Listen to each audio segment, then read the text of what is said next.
Vous êtes à la gare. Le billet de train est sur le téléphone, mais vous n'avez plus de batterie. Sur les bornes de recherche publique, coup de chance, un câble traîne. Le problème, c'est qu'il a été laissé par une personne malveillante. Il contient un virus qui est en train de pirater votre téléphone. On entend parler plein de fraudes, mais alors celle-là, non, je la connais pas. Ça vous surprend? Avec juste un câble USB, franchement, oui. Je sais pas comment ils font.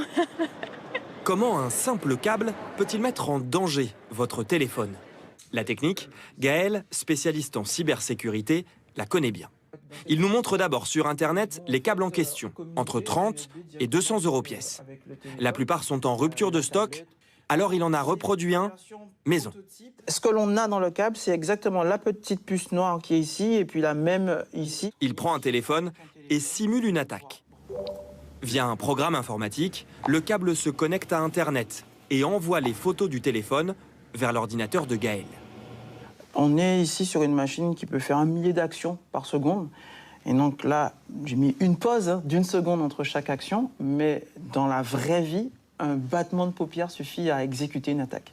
Une fois branché, le pirate peut espionner ce que vous tapez sur votre téléphone.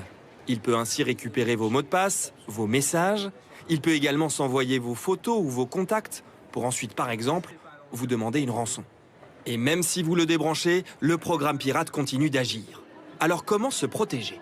Ne pas utiliser de câble inconnu, bien sûr, mais parfois le virus se situe directement dans la prise. Surtout sur ce type de sortie USB que l'on trouve dans les trains ou dans les salles de réunion. Dans ce cas-là, vous pouvez utiliser ceci, un bloqueur de données. Dans le jargon, on appelle ça un préservatif USB. Qui permettent de faire passer que l'électricité et pas les datas, les données qui sont sur son téléphone. Donc il suffit de le brancher sur son câble et sur la prise. Et vous êtes protégé. Le prix, une dizaine d'euros. On les trouve principalement sur Internet. Enfin, dernière solution, la batterie externe. Avec elle, aucun risque pour le moment.